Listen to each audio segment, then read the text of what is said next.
Hello dear students, hello guys. Today I am presenting the second lecture from the course of Pharmacology 2, Drugs Affecting Digestive System. So begin from appetite. You know that appetite controlled and regulated by difficult neurohumoral mechanisms.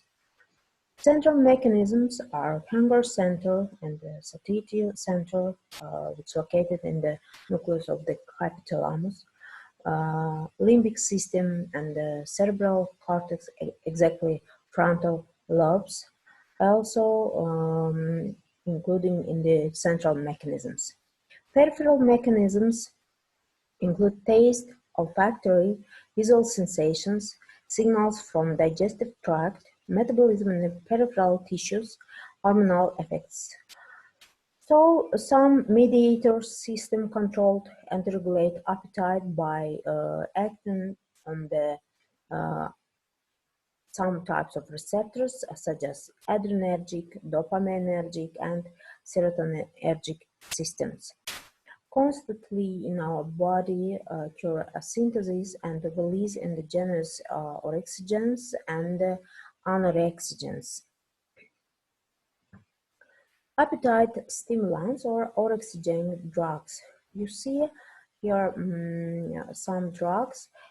So chlorpromazine, amitriptyline, lithium carbonate, clonidine, you know from Pharmacology 1, and these drugs work by central mechanisms and stimulate hunger center. About anabolic steroids in the future, and so about wormwood tincture. This tincture is bitterness and obtained from common wormwood, Artemisia absinthium. This substance contains absinthe glucoside and essential oil consisting of terpenes and absinthiol, isomer of camphor. Bitterness work by excitation of the oral mucosal receptors, increase excitability of the hunger center by reflex way, and participate in the first reflex phase of the gastric secretion. So, drugs for treatment of obesity, opposite condition. And for this disease, we can use anorexigenic agents, drugs blocking fat absorption, and drugs that substitute fats and sugar. So, first subgroup of the anorexigenic agents, and the first representative, amphetamine. This drug increases release of the norepinephrine and the dopamine, plus decrease reuptake of these mediators, resulting catecholamines in concentration increase into the cleft, accumulate, and act on the stimulate catecholaminergic systems. Of course, this process leads to weight loss, but occur some adverse effects such as tachycardia, hypertension, arrhythmia, anxiety, insomnia, and others. About second subgroup of the anorexigens and representative is fenfluramine. This drug increases release of serotonin and decrease reuptake of this mediator. Using of this drug is limited because this drug will badly act on the some organs and tissues and exactly lead to valves heart disease, primary pulmonary hypertension, and neurotoxicity. Sibutramine include mechanism of both groups because increased amount of the norepinephrine, dopamine, and serotonin, and together inhibit reuptake process of these mediators. Resulting these drugs lead to very significant adverse effect. The first, paradoxically increased appetite, lead to nausea, vomiting, strange state in the mouth, upset stomach, constipation, troubled sleepiness. May occur menstrual cramps, joint muscles pains, confusion, depression, things about suicide, etc. So more benefit using some drugs with peripheral action. You see, these drugs named Orlistat, and in normal condition, dietary fats hydrolyzed by gastric and pancreatic lipases. And then free fatty acids and monoglycerides absorbed from intestine. But after Orlistat action, these dietary fats inactivate, because Orlistat inactivate gastric and pancreatic lipases, absorption of the dietary fats is impossible. About 30% of the fat absorption decrease, resulting in fat excretion. Primary side effects include gastrointestinal related side effects and, for example, steatorrhea, it means soft stool, and anal leakage. Orlistat decrease in absorption of the fat-soluble vitamins. Now about gastric secretion, and in low gastric secretion we can use gastrin. This substance binds to cholecystokinin B receptors and stimulate release of histamine from enterochromaffin-like cells, which induce function of the hydrogen-potassium ATPase pump. So pentagastrin synthetic polypeptide, like as gastrin, act on the cholecystokinin B types of receptors and may used for the diagnostic aim. Histamine significantly increase the quantity of the gastric juice and increase acidity of the stomach. But histamine non-selectively act on all types of receptors, and by stimulation of H1 type of receptors lead to hypertension because increased permeability of the vessels, lead to bronchoconstriction, may increase tone of the intestine. So for avoid such effects, we can use histamine together with antihistamines for prevention of the histamine action on the H1 receptors. Betazole, next agent, unlike to histamine, selectively stimulate only H2 receptors and may use alone without antihistamines. So for patients with gastric glands insufficiency, we can use replacement therapy with natural and artificial gastric juice, pepsin, and solution of hydrochloric acid. So for gastric low secretion, we can use carbonic acid mineral waters. Opposite condition, hyperacidity and peptic ulcer formation may occur in the stomach and the duodenum. So for treatment of these problems, these disorders, we can use following groups of the drugs. In the first, proton pump inhibitors, omeprazole groups, histamine H2 receptor blockers like ranitidine, cimetidine, famotidine, and nizatidine, M-colony blockers, which include non-selectively atropine sulfate and selectively M1 blockers, pirenzepine, gastrin receptor blockers, proglumid, and prostaglandins like as misoprostol and aripiprazole. Now about secretion and mechanism which regulate this process. In the first, how act vagus on the stomach secretion? You see that vagus by colony receptors and exactly M3 receptors of the parietal cells, which coupled with GQ receptors, control a way of inositol triphosphate and the calcium, and resulting stimulate function of the hydrogen-column ATPase pump. Gastrin from G cells act on the cholecystokinin B type of receptors, and same like as M3 type of receptors coupled with G-QTAP receptors and stimulate formation synthesis of inositol triphosphate, increase amount of the calcium, and stimulate again tubules of this pump and stimulate secretion of the gastric secretion. So next, histamine by H2 receptors, which coupled with GS proteins increase activity of the adenylyl cyclase and increase level of cyclic AMF, adenosine monophosphate, which again increase function of the pump. Somatostatin and prostaglandins, unlike two first three groups of the agents and the receptors, work by GI protein and decrease activity of the adenylyl cyclase, decrease amount of cyclic adenosine monophosphate, and decrease function of this pump. So about concrete groups, and in the first, about omeprazole. Omeprazole is representative of proton pump inhibitors. Omeprazole intake by orally and after absorption from duodenum to the blood by bloodstream reach peritoneal cells into the stomach.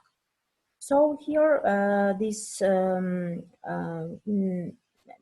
substance requirement concrete pH must be less than 3, and in hyperacidity this substance transformed to sulfonamide.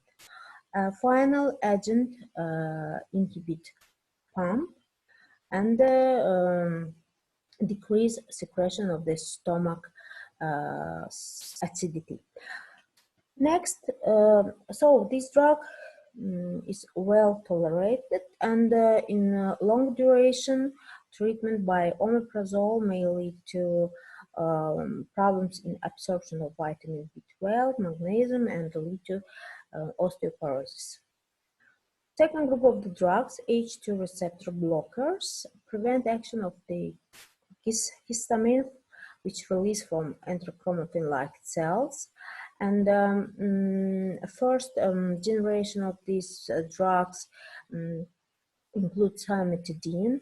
This drug act on the H2 receptors selectively, but these drugs may inhibit activity of the microsomal enzymes in the liver, and resulting increased effectiveness and duration other drugs which depend on microsomal enzymes. In the first. In the second, cimetidine work like as blocker of androgenic receptors, lead to anti-androgenic effect, and in the men lead to gynecomastia, sexual dysfunctions, and hypertension. Other drugs of this group, like ranitidine, nizatidine, and others, doesn't lead to these problems, and decrease gastric secretion and decrease acidity. About M-colon blockers, for example, non-selectively atropine sulfate may block M1 receptors, which located into the enterochromatin-like cells, and M3 receptors in the parietal cells. But pyrenzepine M1 selectively on M1 colon blockers, unlike to atropine sulfate, does not cross blood-brain barrier and does not act on the brain function, doesn't act on the function of the eyes and the heart function also. About next group of the drugs which we can use for treatment of the ulcer disease and hyperacidity. These groups were named as Antacids, Antacids agents, and the drugs work by neutralization of the acid into the stomach. There are two groups of the drugs, systemic and non-systemic. First group include sodium bicarbonate, sodium citrate, carbohydrate, and the second group include aluminum, magnesium, and calcium salts. So, first group of the drugs, systemic drugs, for example, sodium hydrocarbonate. Intake sodium hydrocarbonate and in patient's stomach occur neutralization reaction, resulting occur formation of the water and carbon dioxide gas. This gas act on the mechanoreceptor of the stomach and lead to secondary hyperacidity and increase secretion of the stomach. In the first. In the second, this substance may absorb from intestine and sodium ions lead to water retention, lead to edema, and so sodium salts contraindicate for patients with heart deficiency, with, for example, edema syndrome, mixed edema, etc. About non-systemic substance, for example, like as magnesium salts, aluminum salts, and calcium carbonate. Calcium carbonate, like as sodium carbonate, can lead to carbon dioxide gas formation and again secondary increase of stomach secretion. But magnesium salts and aluminum salts hasn't this effect.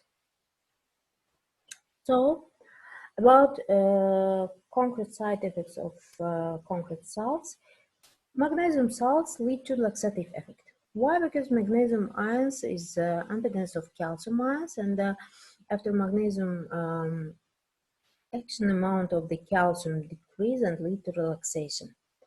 Aluminium, opposite and like to magnesium, lead to constipation.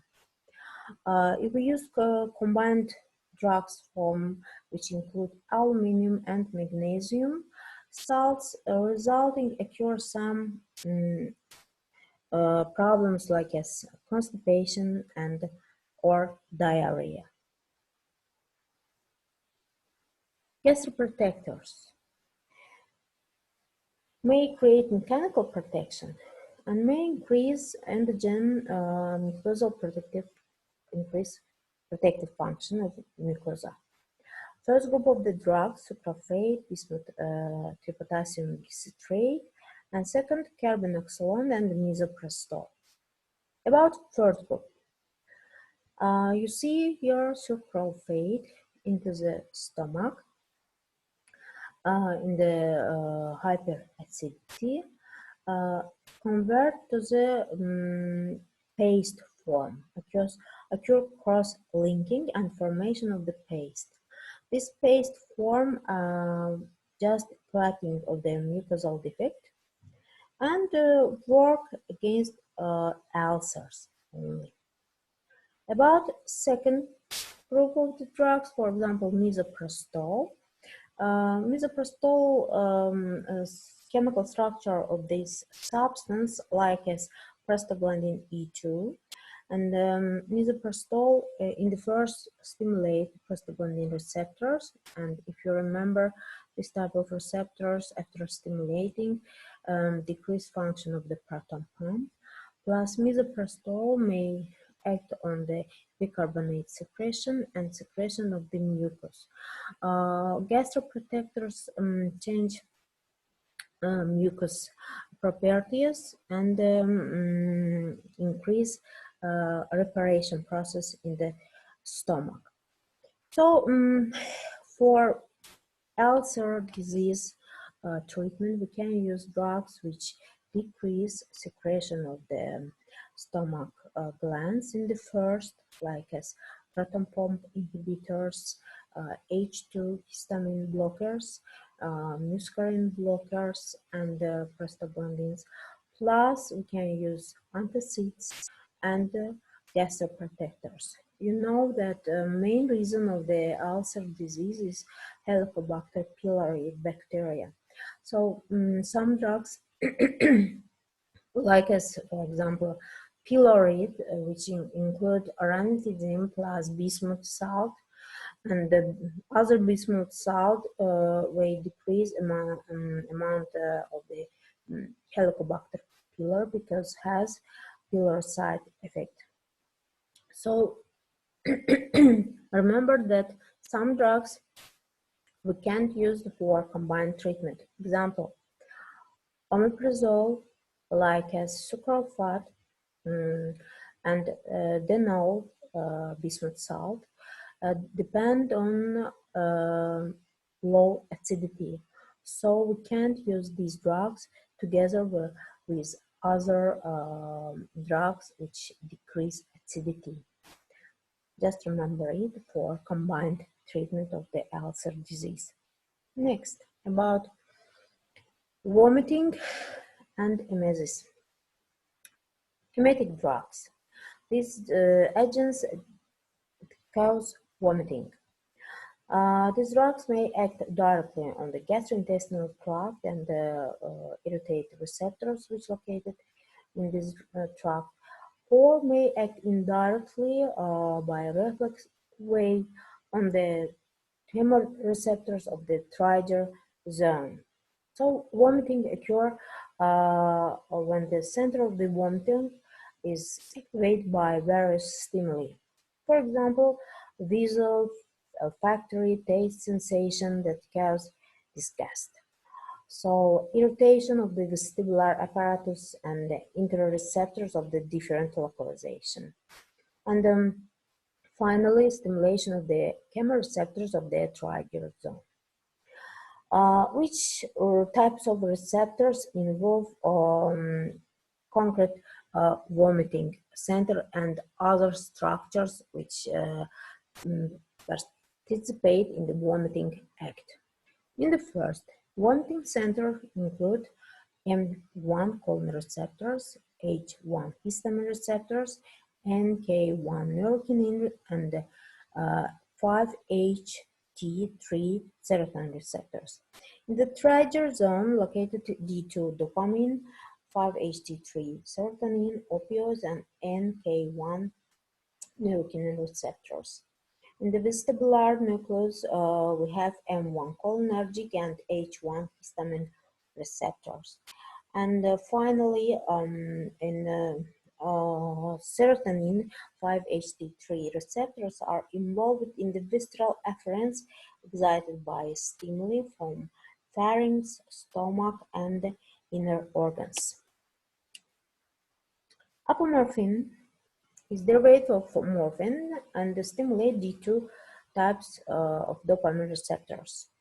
These drugs we can use for acute poisoning, but remember that apomorphine act on the trigger zone receptors and they can't use for vomiting. This vomiting occur after, for example, intoxication by general anesthesia, because these drugs usually stimulate vomiting center receptors.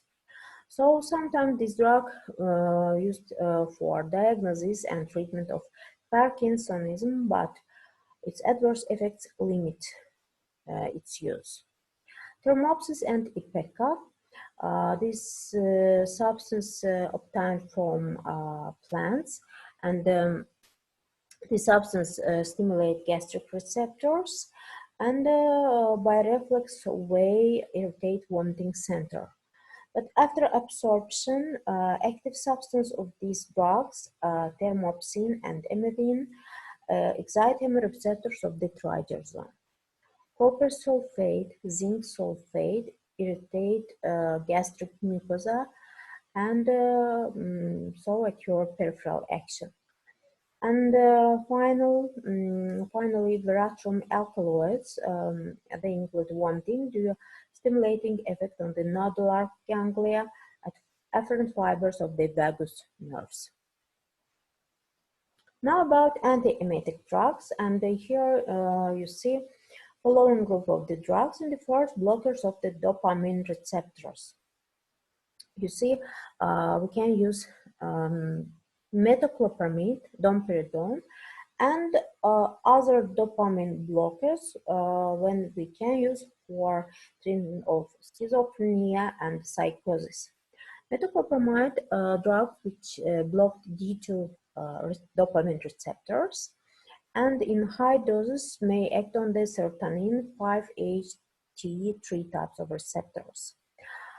Domperidone, unlike the metoclopramide, act only on the D2 receptors, can't cross blood-brain barrier, and used for treatment of the vomiting, which depend on, for example, not only central mechanism and peripheral also.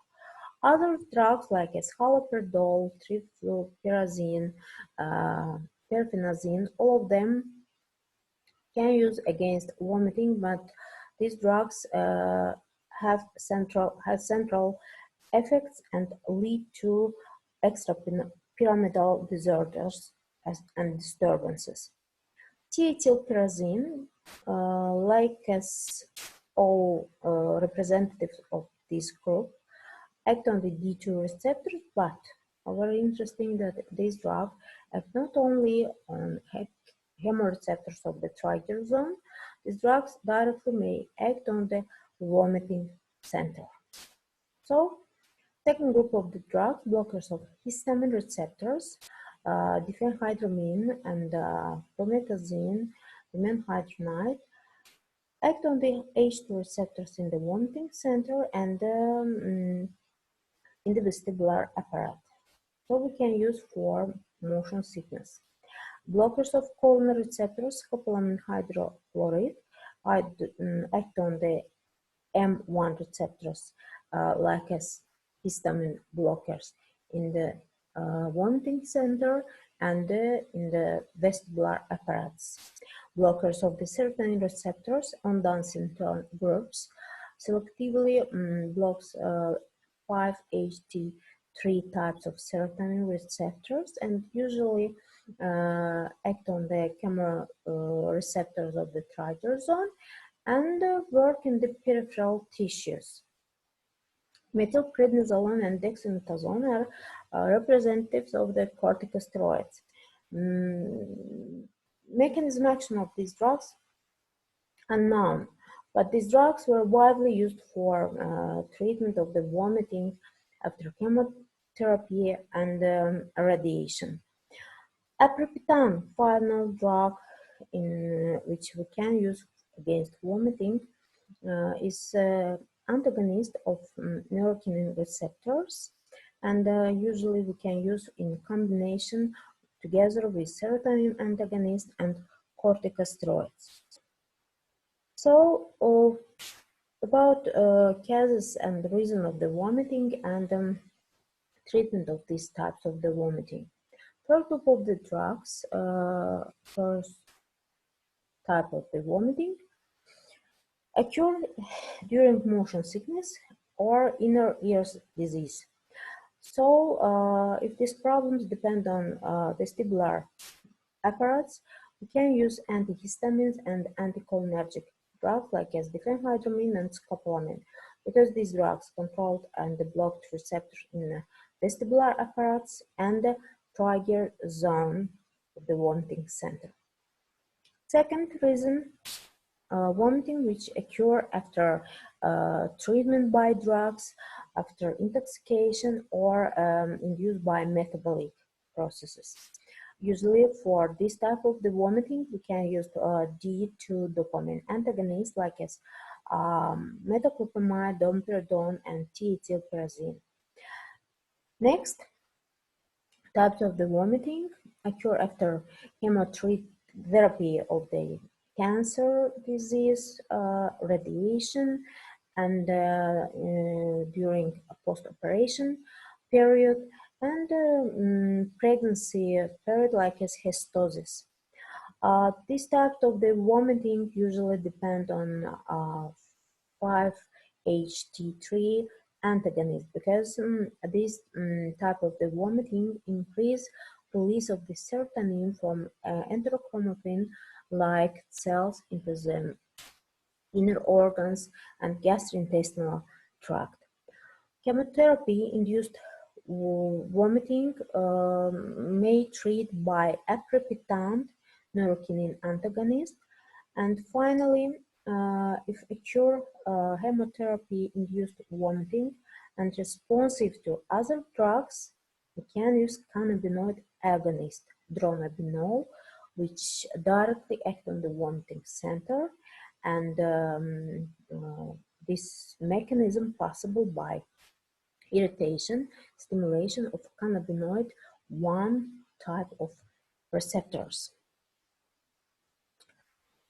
Hepatoprotectors. Drugs which increase resistance of the liver to the damaging factors, increase reparation function of the liver, and increase liver detoxification. Legalon. This drug is obtained from plant milk thistle and contain hepatoprotective flavonoids. So, silibinin protect the liver in case of the poisoning with hepatotoxic drugs such as acetaminophen, phenothiazide pyruvate, methotrexate, etc. Legalon can stabilize hepatocyte membranes. This drug has antioxidant activity, stimulates protein synthesis, normalizes the metabolism of phospholipids, and maintains glutathione storages in the liver. Next drug, adimethionine, is a synthetic analog of endogenous S-adenosyl L-methionine, and by activation of the synthesis of membranes phospholipids, increase function of the liver, because this drug is a donor of the metal groups. So by cysteine, which formate from adimethionine, increase synthesis of glutathione, sulfates, and taurine. Glutathione participate in oxidation reparation processes. Sulfates and taurine just catch bile acids and increase the solving of these acids and decrease its toxicity. This drug has anti-inflammatory effect and analgesic effect, and very interesting that adimethionine can change amount of the monoamines into the brain and has antidepressant effect. Choleretics. These drugs stimulating the formation of the bile, and here are represented by different groups. In the first, drugs of the bile, coenzyme. Plant drug is colossus. Synthetic drug is oxyphenamide. So, for example, coenzyme contains dry bile and can be used for replacement treatment and can combine with other drugs. Oxyphenamide increase and improve synthesis bile, but not only these effects we use in the medical practice. So this drug can release, stimulate release of the bile, bispasmolytic effect. If we use these drugs more long time, the drug has laxative effect. Tiqualone, nicotine, plant drugs such as corn stigmas, all of them used such as choleretics. mColon blockers and spasmolytics we can use for secretion, stimulation, secretion of the bile, and for relaxation of the OD sphincter. Cholelitolytics. These drugs blocks enzymes that stimulate cholesterol synthesis, reduce its absorption in the intestine, prevent precipitation, and shifting the balance between bile acids and cholesterol to the bile acids. So this process helps to dissolve small stones up to 5 millimeters. There are two drugs, N-deoxycholic acid, and deoxycholic acid. Effects of these drugs in the first, these drugs can decrease in cholesterol secretion by decrease intestinal absorption and stimulation of cholesterol from stones to bile. So occur inhibition of the cholesterol synthesis, main enzyme of this synthesis in the liver, hydroxymethyl-glutarate coenzyme A reductase. These drugs has immunomodulatory properties and can prevent the effects of the toxic bile acids. Now about intestinal motility and drugs which affect on this process. So if occur spasm and low intestine motility, occur cramps, or high tone, we can use following drugs. For example, M-colon blockers, ganglion blockers, myotropic spasmolytics, and adrenomimetics. So, for example, loperamide and difenoxylate we can use for acute and chronic diarrhea. Loperamide drugs is phenylpiperidine derivatives. Similar work like as opioid analgesics and stimulate opioid mu receptors in the intestine, resulting in inhibition of the peristalsis. These drugs were purely penetrate central nervous system and doesn't lead to, for example, physical dependence and abstinence. Phenoxylate is second phenylpiperidine derivatives that used in combination with atropine. Why atropine? Because atropine in the first prevent overdose of opioid. And second, atropine is anticholinergic agent and so may decrease motility and lead to antidiarrheal effect. So opposite condition we can treat by prokinetics, and this group include cholinomimetics, agonist of serotonin 5-HT4 receptors, motilin receptors agonist, myotropic drugs like vasopressin, and laxatives. So, laxatives agents, we have two groups, laxatives and laxatives purgatives. First group, stool softeners, include lubricants and moisturizing laxatives. Lubricants, mineral oils such as Vaseline oil, glycerin, plant oils, for example, olive, cotton, almond oils.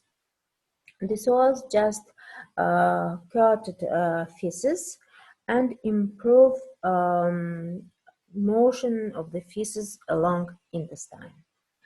A moisturizing laxative like a sodium, potassium, calcium sulfosuccinate increase absorption of the water by feces and change condition to more liquor. And soft feces against very easily prolong increase motion from intestine. Next group of the drugs, bulk laxatives. These drugs in the first requirement intake with water. Why? Because these drugs include fibers, plant fibers and plant mucus, and resulting after contact with water increase volume of these substances and plus increase volume of the feces. So big feces irritate and straining intestinal wall receptors, mechanoreceptors, and resulting irritates neurons, cause upwards reflex of the contraction and downwards reflex of relaxation. So this process leads to normal physiological propulsive peristalsis. Osmotic laxatives, first salt agents, magnesium sulfate. This substance in the first, of course, change osmolarity. You see, for example, this is normal condition, and after 2 hours after administration of the magnesium salt. This substance in the first magnesium stimulate cholecystokinin, which enhances intestinal motility. Magnesium sulfate stimulate NO synthesis by stimulating of NO synthase enzyme. And resulting, and finally, magnesium sulfate increase expression of the aquaporin 3. What is it? Aquaporins are transport mechanism for water, and if drugs decrease amount of the aquaporins, so occur problems in reabsorption of the water from intestine. Occur accumulation of the water into the intestine, so this process leads to diarrhea. We can't use salts osmotics for chronic treatment of the chronic constipation, and usually we use these salts for acute constipation and intoxications. Osmotic laxatives include sugars, mannitol and sorbitol. Unlike glucose, these sugars has a transport system and accumulate into the intestines, resulting increased osmolarity into the intestine. Lactitol, like as mannitol and sorbitol, increase osmolarity, plus this substance very rapidly metabolized in the proximal sections and selectively stimulate growth of the beneficial microflora, bifidobacteria and lactobacilli. Castor oil, by lipase in the intestine, transformed to retinol acid, resulting increased NO release and increased permeability to calcium ions. So controlled synthesis of prostaglandins and increase electrolyte and the water synthesis. So retinol acid improve peristalsis by reflex way and resulting reduced sodium and water reabsorption. But remember that castor oil contraindicate for pregnancy ladies because castor oil increase motility not only intestine, so castor oil increase motility of the myometrium, contractility of the myometrium, and may lead to the abortion in the first period of the pregnancy and early labor in the final period.